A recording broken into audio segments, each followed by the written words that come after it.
line. All right.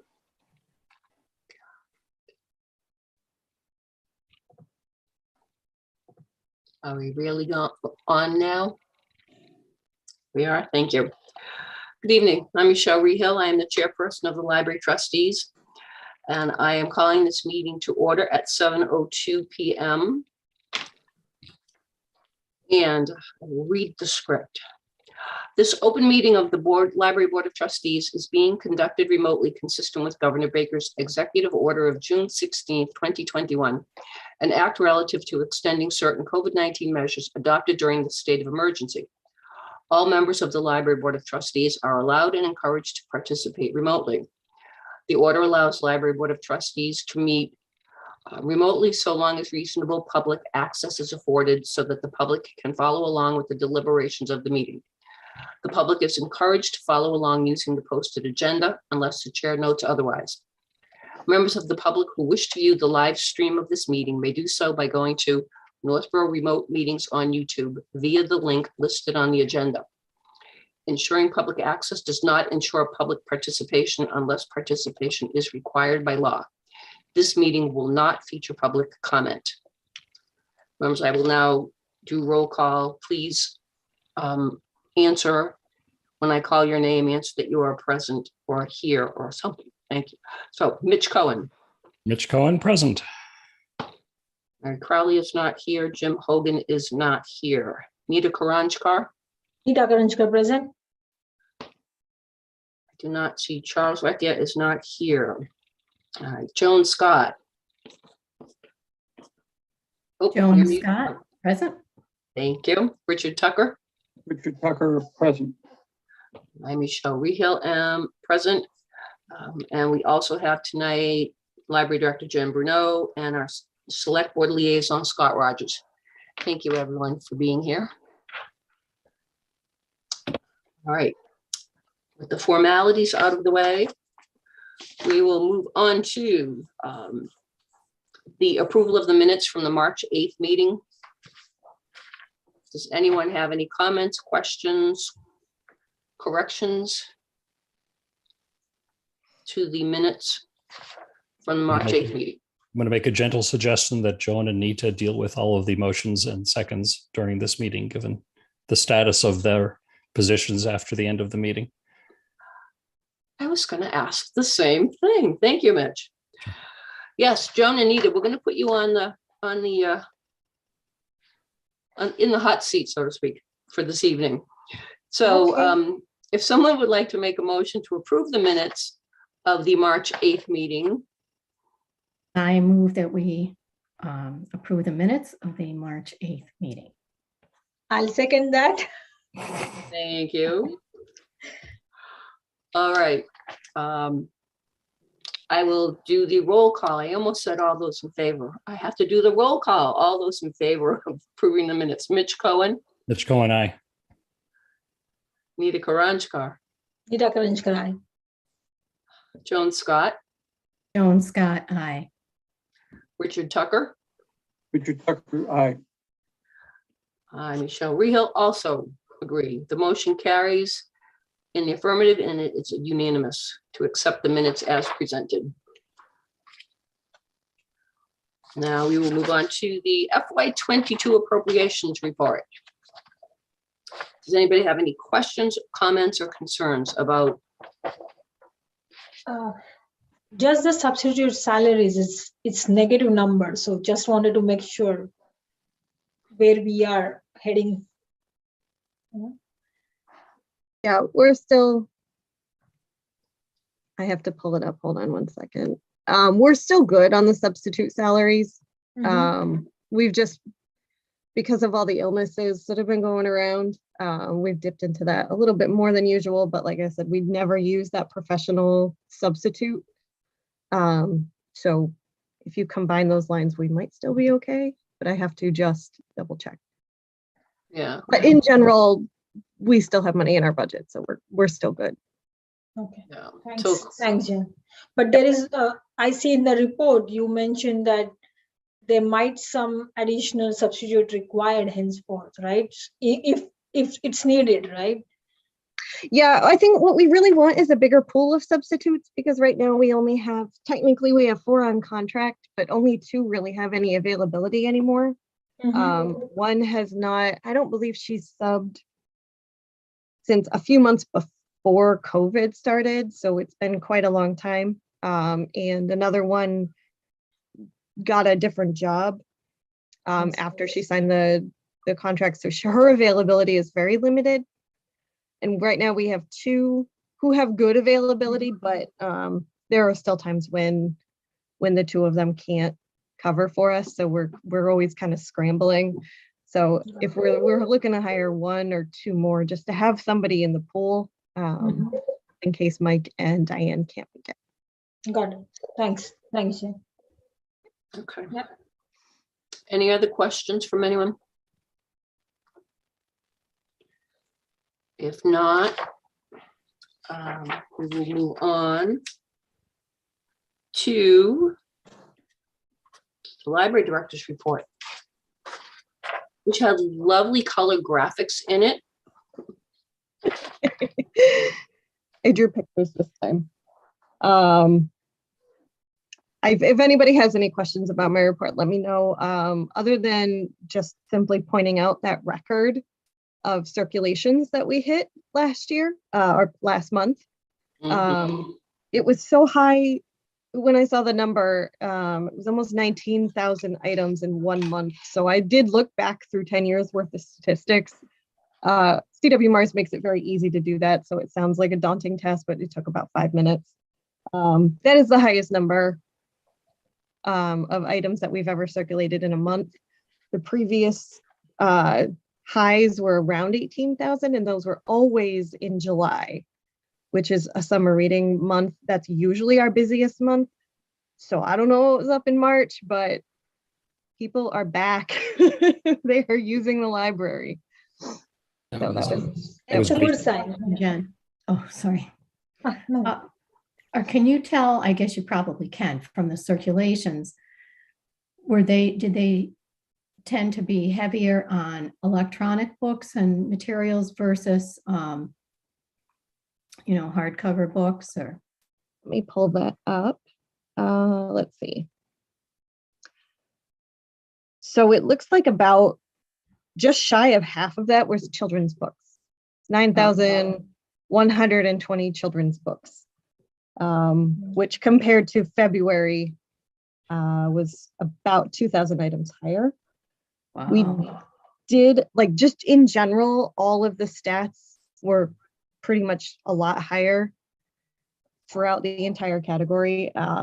Adult books, there was a little increase in overdrive, so the ebooks and e-audio, but I think that biggest increase was in physical materials. So I think in just anecdotally, the number of people that we served, we worked a Saturday and the children's room never stops. It's just constantly busy. And at times, we ended up adding a second computer station to that desk so that we could have a second person as backup because our children's staff were overwhelmed with the number of people that they were helping all at once and the number of people coming throughout the day. So they weren't really able to sneak away for breaks or lunches, which that's not what we want. And even with one person at the desk, of course, kids, some of them are great at waiting and some of them aren't. And when you've got about 15 or 20 kids, in addition to all the adults in the room, and they all have questions, one person just really can't cover all of it. So they've done an amazing job, but it's prompted some changes in the way that we kind of look at Saturday staffing and just busy times in general. Yes, Mitch. I wanted to echo how great a problem it is to have such high borrowing of materials. It's very, very, very exciting. It is a little nerve-wracking, I'm sure, because when there's an unexpected uptick, you can't really plan for it. Mm-hmm. But it's really exciting. It's so happy to see people in the building and in using the services and everything else. So that was my primary comment. And to bring up dark discussion from last meeting, I'm curious if you have any new information on the hoopla situation. If there's anything new there. They are, they're being a vendor. They have made some changes. They are looking at more longer lasting changes. I wasn't able to go to, a lot of the discussions happened at the Public Library Association conference last month, which I took a look at the flight times and said I will pass. It's like a 12-hour flight out to Portland. So I'm looking forward to seeing what came out of those discussions. In general, some of the conversations that I've heard from colleagues that have been were not quite so positive. So we're trying a different tactic because they seem really stuck on they don't want to censor small publishers, which is admirable and absolutely something we don't want. You know, it's hard enough for small publishers to get into the industry. So we certainly don't want them to feel like we're telling them what deals they can make and what content they should be offering.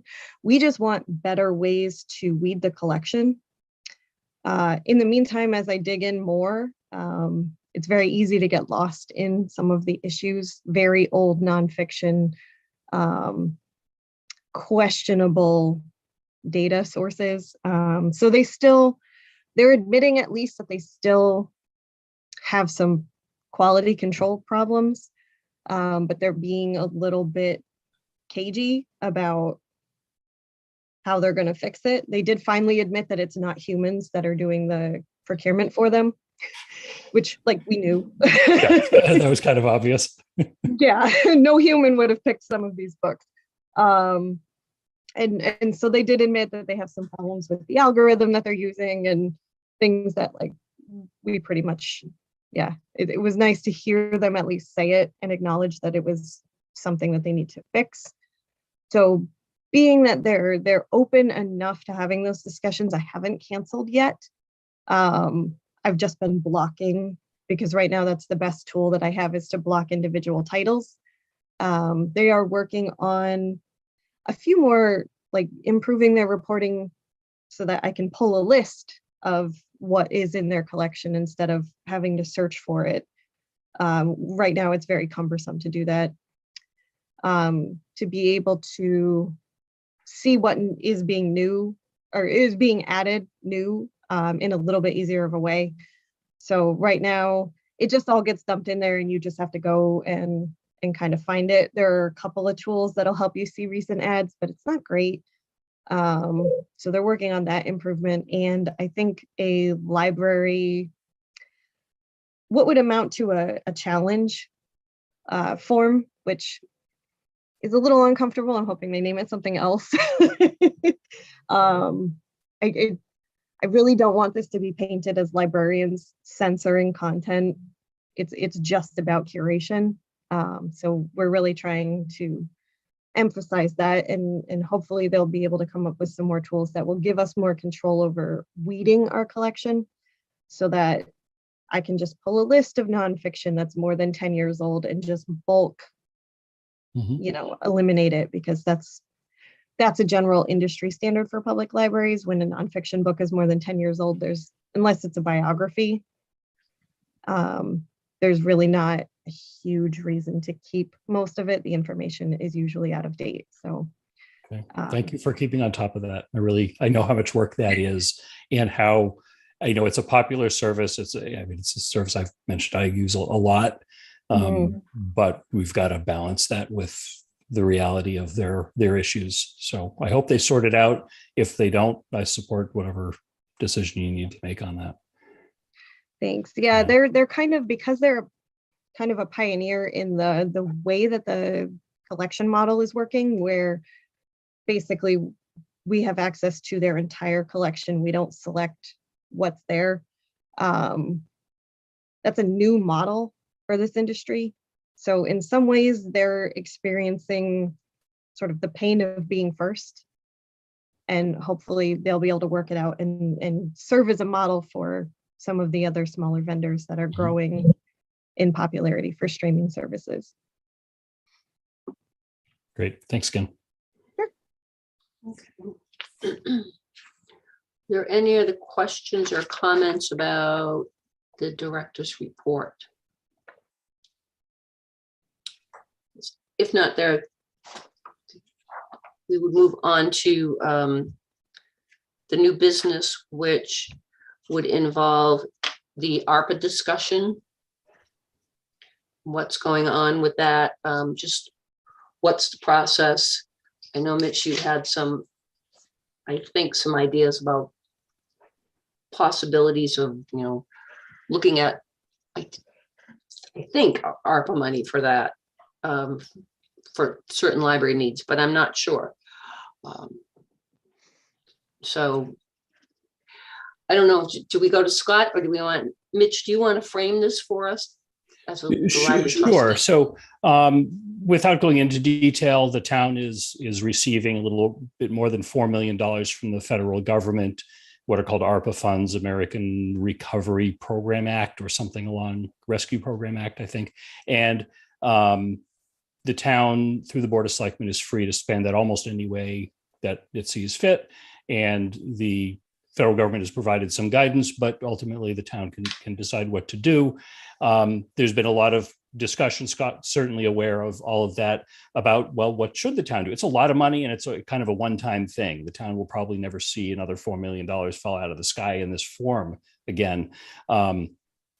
So I know the Board of Selectmen had scheduled for this Thursday night a public input forum to which boards and committees were invited and to suggest things. And so I suggested that we add this to the agenda in advance of that, so that if there were items that the library board thought might be appropriate for use for library related use of the ARPA funds, we could then make that request or suggestion to the Board of Selectmen at that meeting.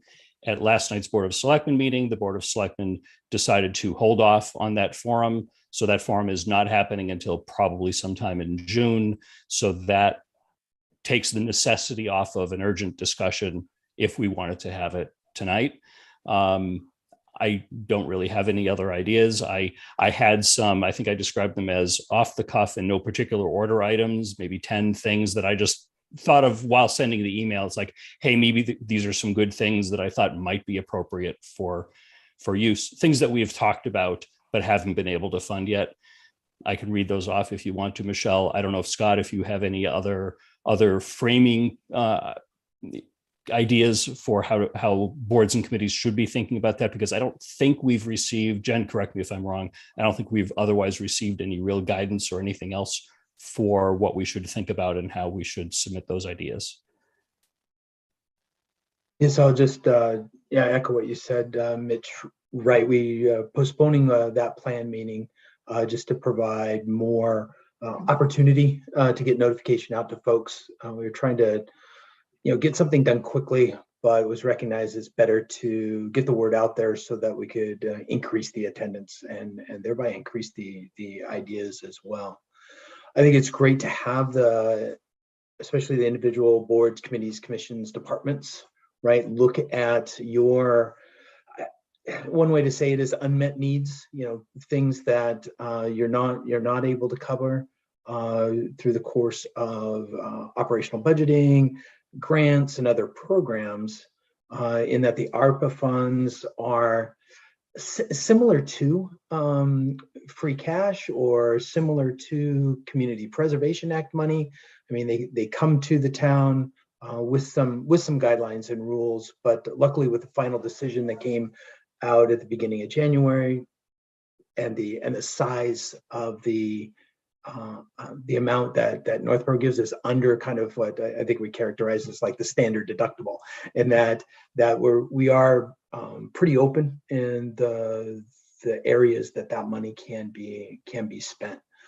So it's great to have the different boards, committees, commissions begin to develop a list of items for consideration, and then bring those forward, whether in the meetings or through. I would suggest in your case, bring those through Jen as the library director to bring those to both town administration and the select board.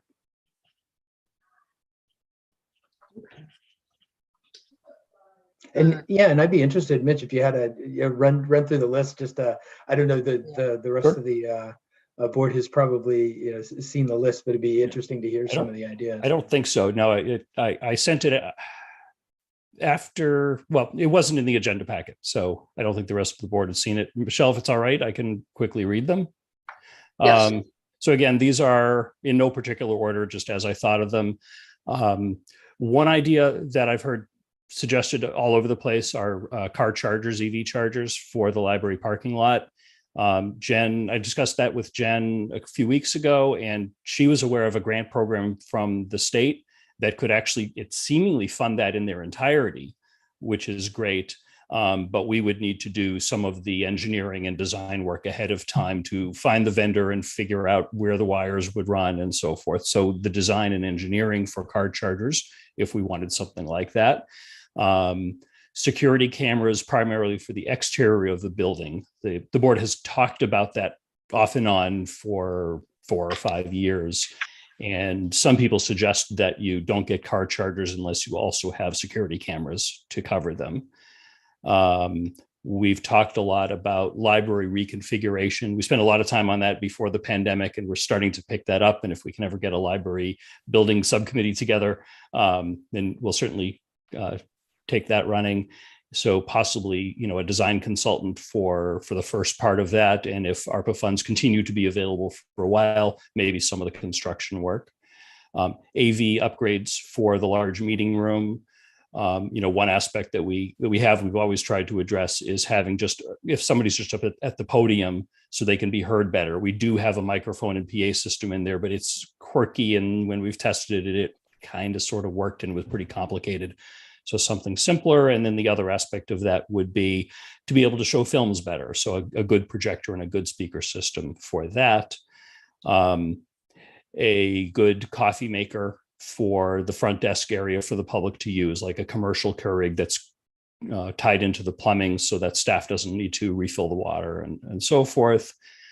Updated interior signage and wayfinding products so that we can have appropriate signage on restrooms and where to find the different rooms in the building and things like that. Again, these are things we've talked about, but we haven't been able to fund. Another item I thought about, which was that the Friends during the pandemic weren't able to either collect books or have book sales, so their revenues are down. So the things that they can fund are down. It may make sense for some of the ARPA funds to go directly to the Friends as a grant so that they could replenish those. I think that would be allowed, that would be a different sort of discussion of the Board of Selectmen, and possibly some funding to bring in some real high quality upper tier speakers or authors into the library to try to draw more people into the building. Some of that can even tie in with Be Well Northborough, and I know you've got an item that you're already planning for what sounds like a pretty interesting speaker from Worcester, Jen, coming up in the near future. So that's pretty cool. So I thought of this idea before I read your idea, but something like that, typically the authors that we bring in, we might pay a $500 stipend for.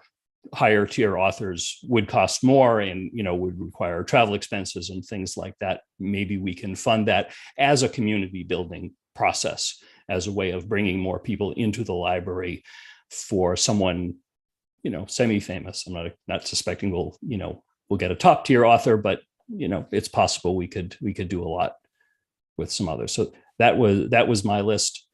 I'm certainly curious what anybody thinks about it. It does not seem like we need to act on it now. My only request, I guess, to Scott would be to make sure that from when you set the date for the updated forum, you provide enough time between when it's set and when it occurs so that all boards and committees can have these type of discussions. The library trustees, we only meet once a month. So I appreciate it. That's a complicated thing on your board's part to figure that out. Likely timing, just to fit it into your agendas, would be if we're looking at an early June Yeah. date for that. So as you look at your meetings between now and early June, that would be opportunities to discuss that. And I think it's great, bring these items up now, have a few iterations to refine them. And I think the advice I'd give is do like you did in that, come up with the list of items that are unmet needs.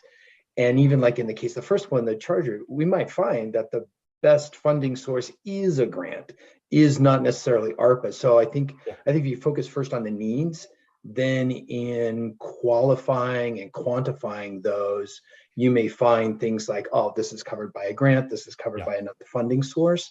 Or for like a large project, maybe the one phase it could be covered by a grant, but to be more competitive in the grant, you need to do that design phase or that planning phase, and maybe that's something that's covered by these funds.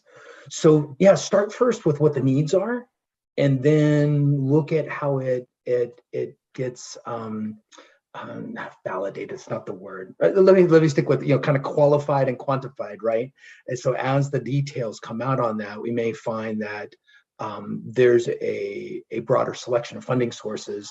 And what we want to do is first is capture the easier funding sources. So if the grant's available, let's take the grant, then that frees up the ARPA funds for other activities. So that's a great process to go through. And I think if you all vet those ideas, come up with more, go through that kind of classic high value, low effort, low hanging fruit type elements, to prioritize them, then that's the type of input we need, and that the overall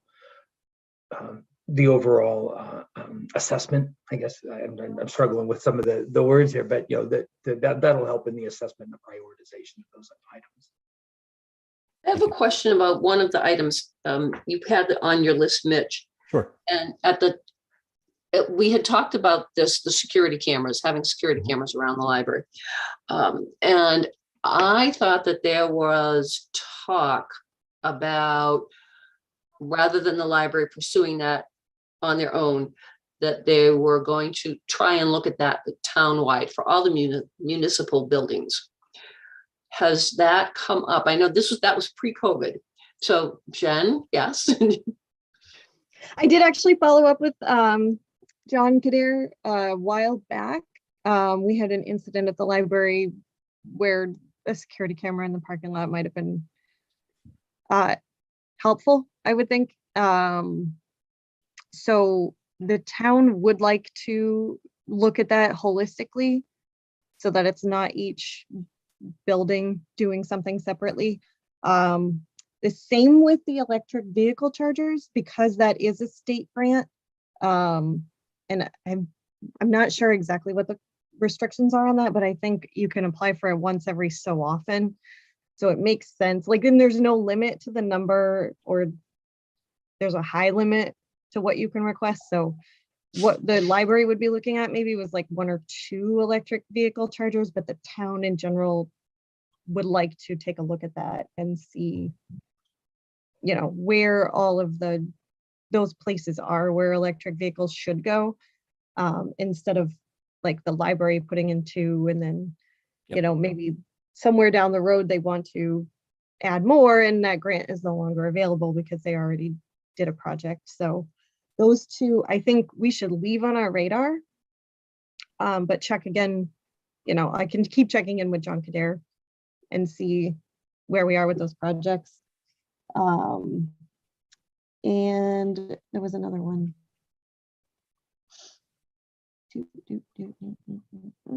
The one thing I will say about the Friends, I will not speak necessarily for them, and you should certainly engage them in a conversation, but even though they did lose some book sale money, they also really didn't fund anything. I mean, they did fund things. We did not have nearly as much as we normally do.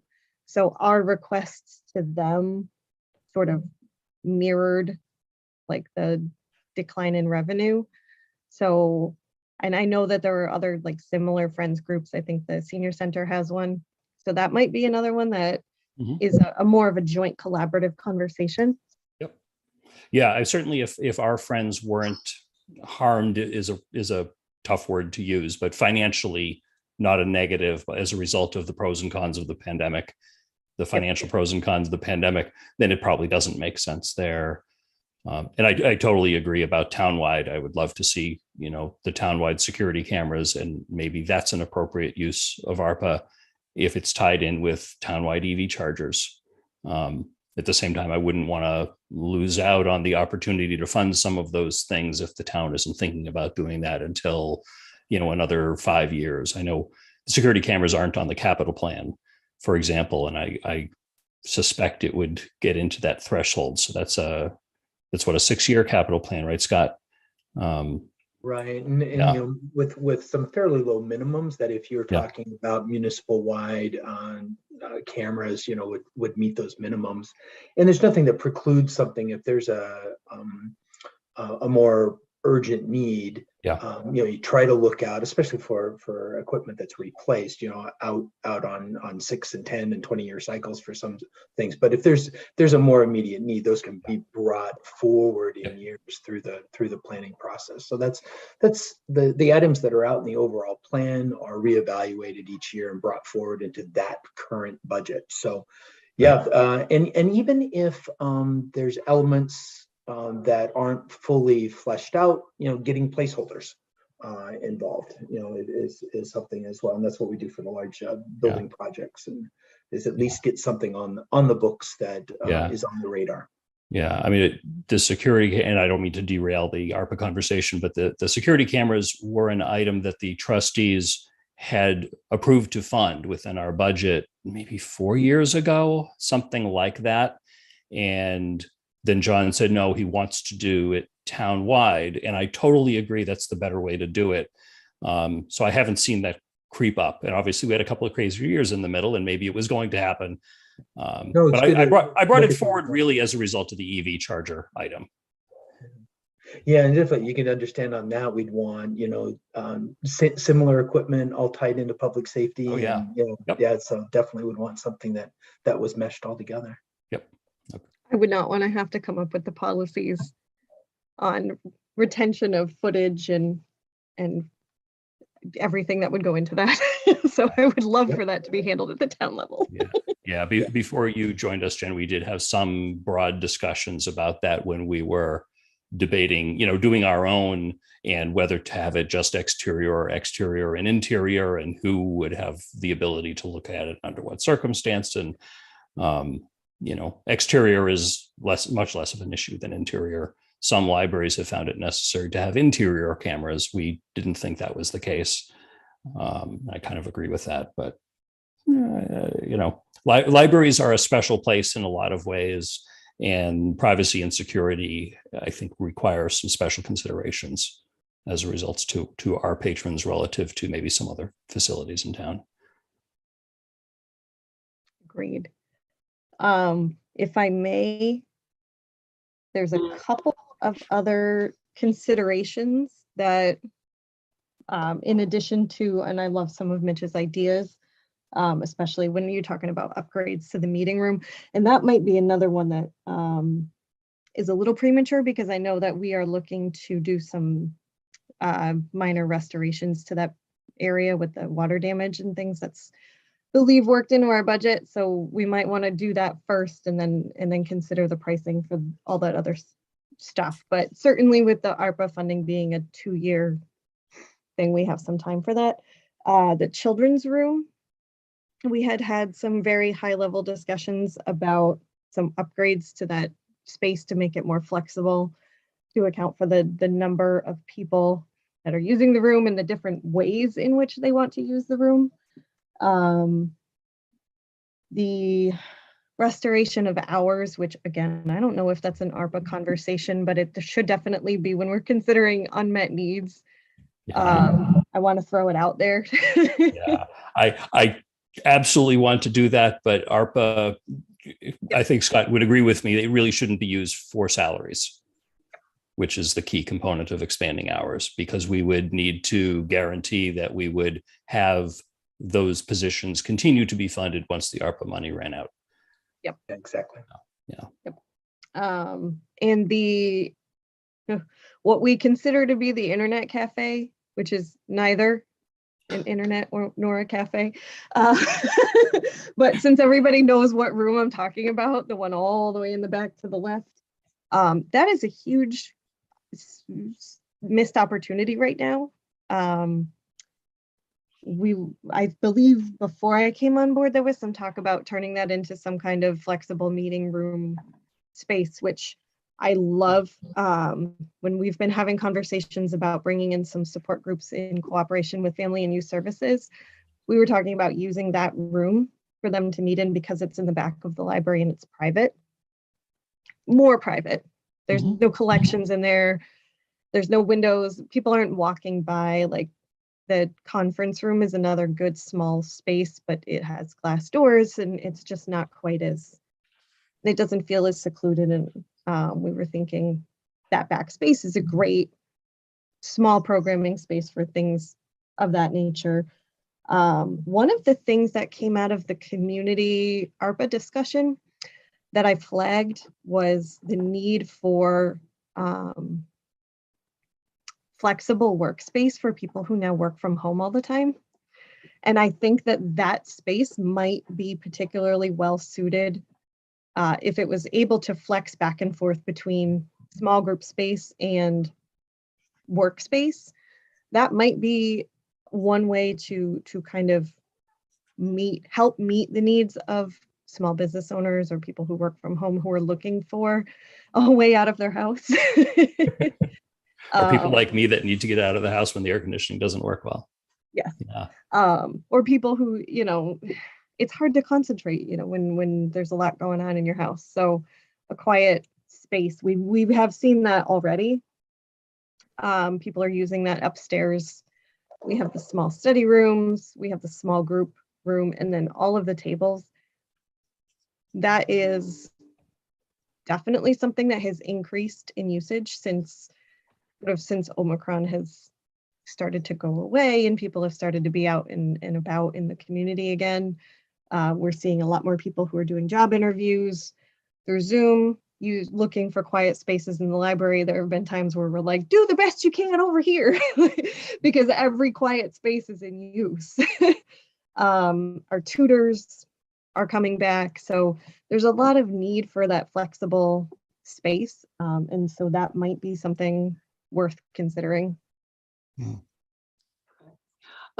want to throw in something because I think Mitch sort of was bringing up some of these ideas because some of them had kind of been on the table for the Building and Grounds Subcommittee. And I think that most of this would fall under that, sort of under that purview. So it might be a good idea to have Building and Grounds have a meeting to talk about some of these things and do it in conjunction with the library staff so that the staff could give the input. And then that smaller committee could sort of work together with the staff, bring all of this stuff up, kind of prioritize, Scott said, prioritize things, figure out, what's the stuff that really needs lots of attention? What is there that we can do maybe very quickly? What's appropriate for us to bring and say, yes, we would like to request this as part of the ARPA funding. And what other things are, maybe we need to look at them in terms of, more of a long-term plan. But as the chair of the Building and Grounds Committee, Mitch, would you be in favor of doing that? I would be absolutely in favor if you could find me members of a Building and Grounds Committee, given the turnover we're experiencing, unfortunately. Yes. I added an extra agenda item here under like any other business that may come before the board, because I neglected. I don't know that it necessarily has to be officially part of the meeting, but I will. I'll throw it in there. Oops. Thank you. Unless you want me to do it. No, never mind. We'll deal with this, and then we'll do any other business. So Are we feeling okay about the discussions with things that the, potential items that we might want to request ARPA money for? And are we comfortable with letting Building and Grounds sort of take the lead on it, work with the staff, and then bring it back to the full board when there is a full board? I'm If for anybody that. has I any, think that's the way to go. Let the committee have the first crack at it, and then we can all consider it. Okay. Thank you, Richard. Anybody else want to toss in an opinion? It sounds like a good approach. All right. Thank you, Joan. All right, then if there's agreement among the board members, then I'm going to make a recommendation that we take all of the information that we've just shared, the things that we would like, what we want versus what we need, what should go first. And we will refer that to Building and Grounds. I promise I will fix that for you, Mitch, Thank you. later in the meeting. Even better. And if there's nothing else that anybody wants to say about the ARPA money, we could move on to the policy changes, if that's all right. Yeah, I would just, suggest that if any other board members or even any members of the public have other ideas for this, I don't want to be the one who came up with Jen came up with a couple of great ideas, but I came up with like 10. I think there are probably 50 other good ideas out there, and I would rather have Building and Grounds have more work to do to sift through them and sort through them and prioritize if there are other good ideas that people think of after this meeting. So that would be my suggestion to, I'll volunteer Jen as the point person to email ideas to. And then I can use the Be Well input form. Well, input forms. All Those all right. go to me and a few other people, and if they're not necessarily under the umbrella of Be Well, then they get forwarded to whoever is appropriate. But it's a nice sort of initial stop for ideas so that they do get routed to the right person. Way to plug the Be Well program. Mhm. I do. All right. Shall we move on to the policies then? You said there was a small change in the meeting room policy, just the change of language, one sentence. It is very, very small. And it really only relates to the children's staff call it the room of requirement, which I now understand is the Harry Potter reference. You didn't know that? Never mind. I haven't read Harry Potter.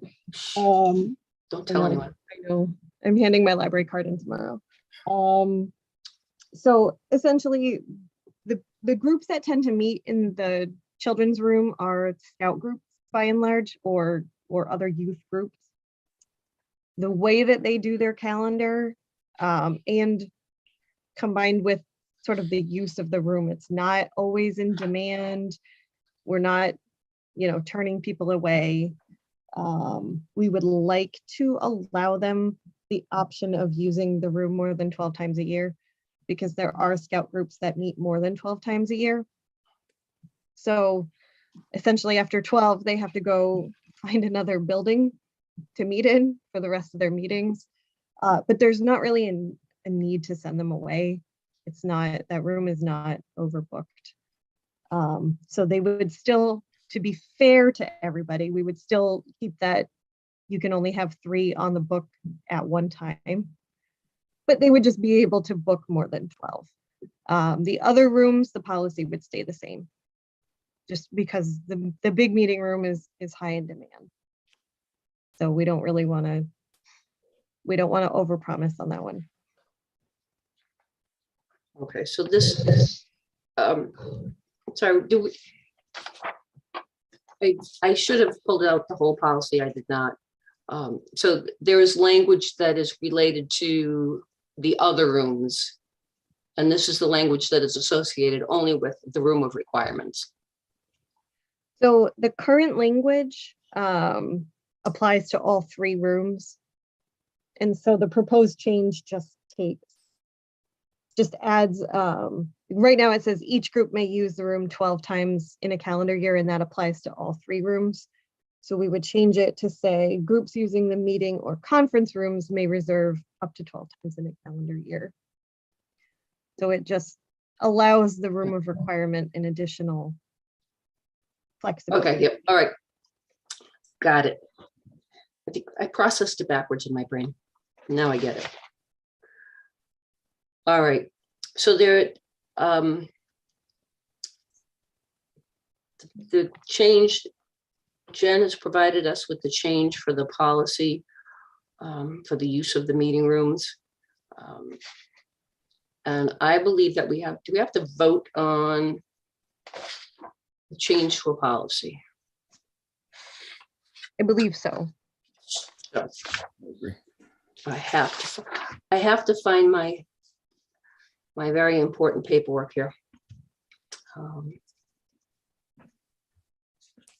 I'm sure we can simply make a motion that reflects the meeting room policy proposal without needing to verbalize the whole thing. Yes, so what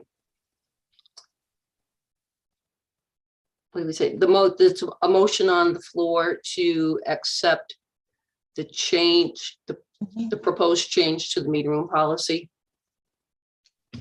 I'll second that. I didn't make the motion. Joan or Nita, you're the only people allowed to make motions this week. I did second it. So, No, you want me to make a motion? Yeah,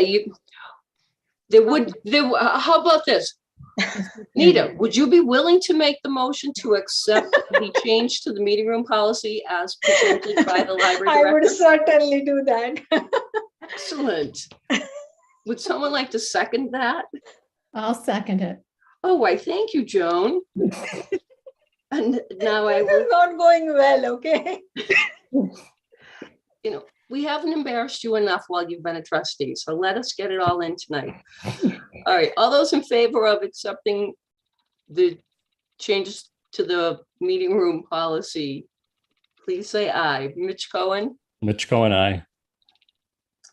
Nita Karanjkar, Nita Karanjkar, aye. Joan Scott, Joan Scott, aye. Richard Tucker, Richard Tucker, aye. and Michelle Rehill also says aye, now that she's wrapped her brain around it. The motion carries in the affirmative, and it is unanimous. All right. And then that brings us to the second policy on the laptop loaning. Yes. So this would be a brand new policy to go with a brand new service. We are finding that people still do not relish the idea of sitting in the computer lab. It is well ventilated and there's an air purifier in there, but it is a small space. And after 2 years of being told not to sit near each other, I think it's just a habit that's stuck. So the computers in the main reading room tend to get used first, to a lesser extent the lab. People have definitely requested a laptop to see if they could sit in a more private area. I think too that reflects some of the nature of what people are doing with computers in the library lately. It's online classes, it's job interviews, things that are more interactive, that require sound, that require conversation, and that's not really a great, the computer lab is not a great setup for that type of use. It's because you can't have 3 people in there doing job interviews. It would be a little bit of a mess. So we were able to get one of our children's staff members, her husband works for a company that does technology replacements of all of their equipment every 2 years, I believe. They had gotten brand new laptops right, I think, in March of 2020. And, when the pandemic started, they actually never really used the laptops. So they were giving them away because that's their policy, is get rid of everything, don't sell it. So we ended up with 10 laptops that are brand new, that work very, very well. I've programmed them all with the software that we would need to be able to deploy them out to the public. We would like to be able to offer this as a service at the adult services desk.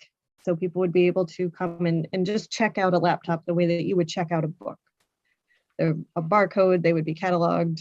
And so this policy kind of details how that process works, and what people can and can't do when using the laptop, specifically to note that when they shut it off, deep freeze will erase the entire hard drive. So just making sure people understand that, as with our public desktops in the lab, you cannot save your work. So that is this new policy. And again, thank you to Donna for really helping me pull that together. If this becomes a popular service, we would like to eventually expand it to allow people to take the machines home for, is it 3 weeks? I think it's 3 weeks, to match whatever the hotspot lending policy is. But we thought we would start with in-house first, just to see how it went. Okay. Does anyone have any questions or comments about the policy as it's presented? Mitch? I love this idea. I really do. The question that I have is, you're allowing cardholders in grade 6 or older the option to do it, but if you're under 18, you need to have a parent sort of do it for you. That makes sense for middle school age kids. As kids go more into high school, I imagine more of them go independently to the library. And then you're in that gray area where a 16 or 17-year-old might get to the library totally on their own, but wouldn't be able to actually borrow a laptop.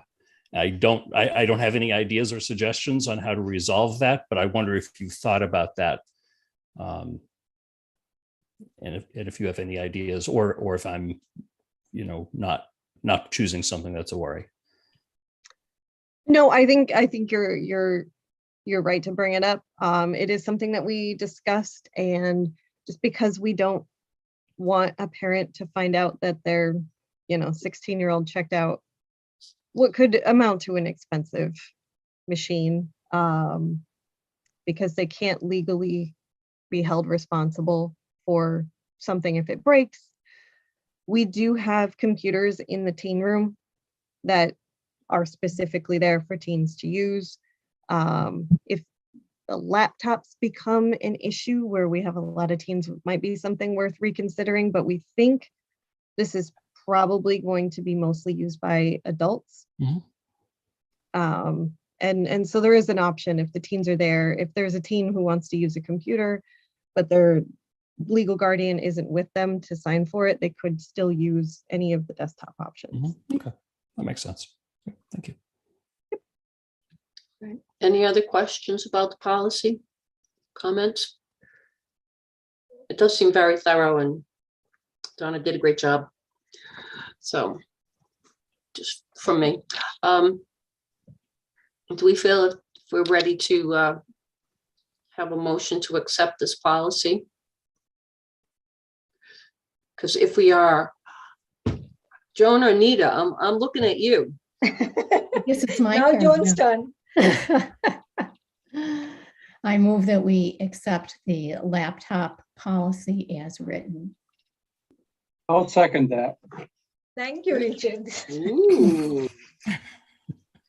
Rocking All the boat, right. Richard. Black.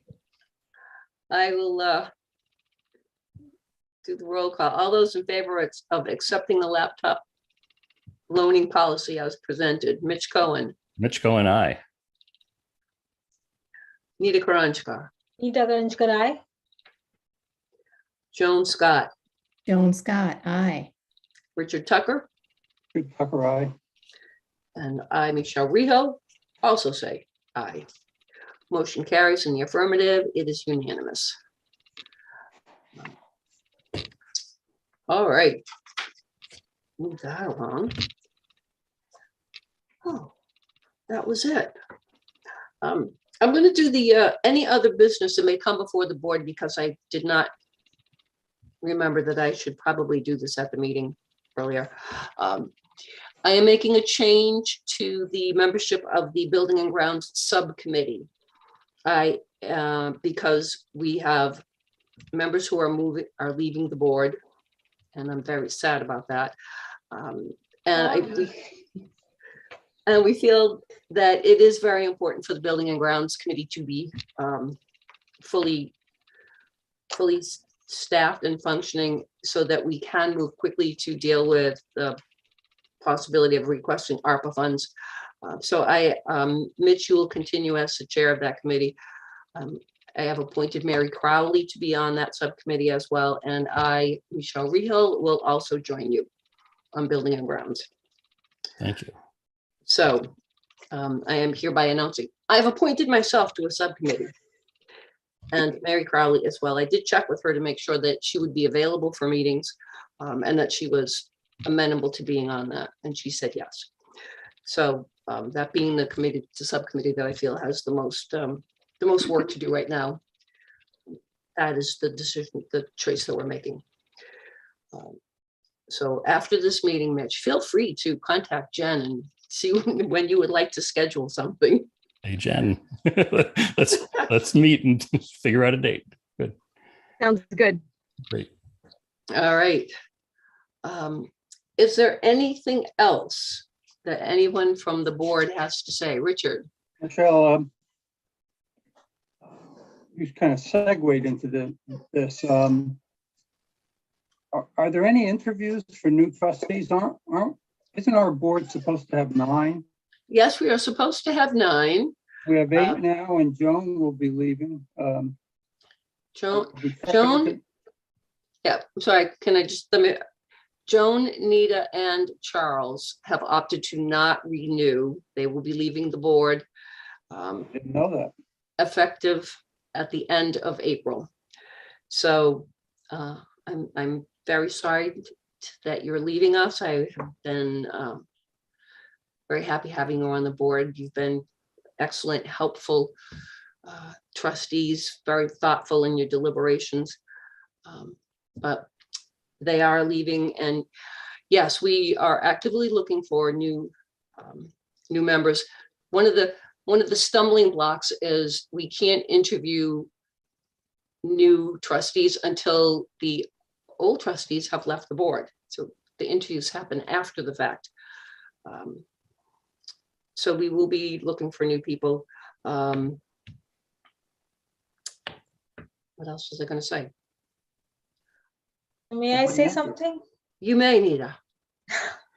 No, this 3 years been really, again, first year we met in person, then 2 years we were like, not at all, but I really enjoyed being on the board. You know, it's really a good experience for newcomers. I will definitely make sure that, you know, a lot of my other moms group, I will just go ahead and let them know, just be on the board. You know, it's an experience. You should take it. If I would have been, I would have continued it. But again, I'm sorry to leave, but this is, I will remember you all. And if you need me anything for anywhere, just hit me, give me a buzz. Okay. All right, we will. Thanks. And thanks for everything. No, thank you. Thank you for everything that you've done. Did you have anything you wanted to say, Joan? I do. I've enjoyed working with everyone for the last 3 years, and just to second Nita's comments on it, you know, it's a great opportunity to be involved in the town, and learned a lot about not just how the library works, but how the town works as well. And I will miss the board, and also will miss Northborough too. Oh, yeah. At least I'll not miss Northborough. All right. I think that we've wrapped it up. The date of the next meeting is May 10th, We should. 2022. Oh, yes, Mitch? Just on that date, that happens to be the date of the town election, and I might be a little distracted at the time of the meeting, so I would anticipate that I probably would not attend. Okay.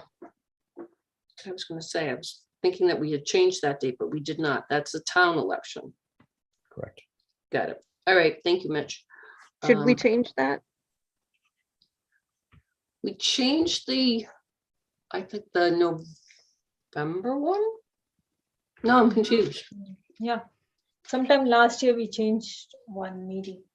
Yeah, we did We change. changed. We did. I Yeah, think so November 14th, somewhere like that, we changed. Yeah, it's the We it's the meeting changed. in November that we changed. sorry.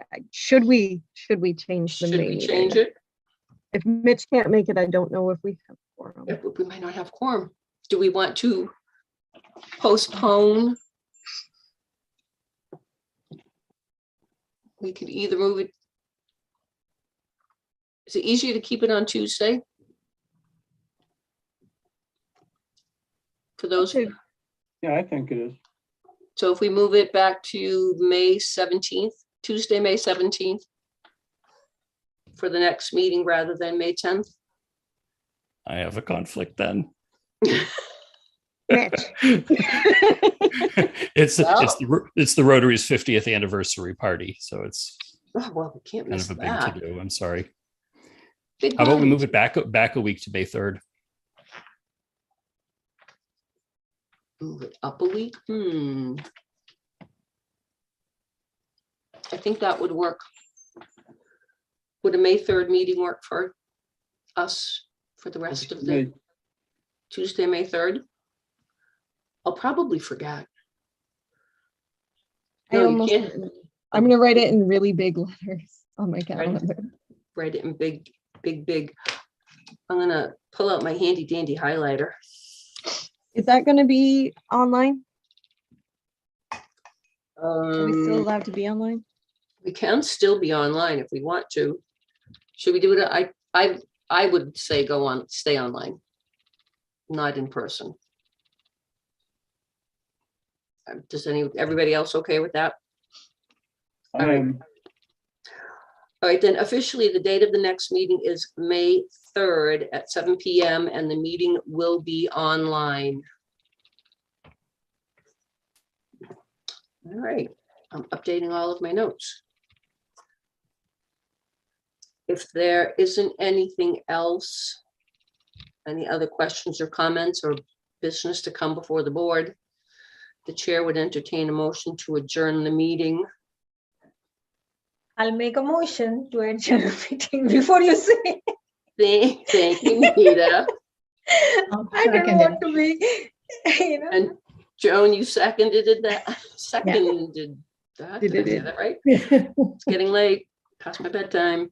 Roll call, all those in favor of adjourning the meeting, Mitch Cohen, Mitch Cohen, aye. Nita Karanjkar, yeah, for the very last time, I say, yeah. Nita Karanjkar. Joan Scott, Joan Scott, aye. thank you, Richard Tucker, Tucker, aye, and I think I want to speak for everybody and thank Nita and Joan for all their really dedication, hard work, and we'll all miss you. I'll miss you too. Good luck to your further endeavors. Thank you. and I echo what Rich said, and I also vote in favor of adjourning the meeting. So the meeting is adjourned officially at 8:06 PM. Longest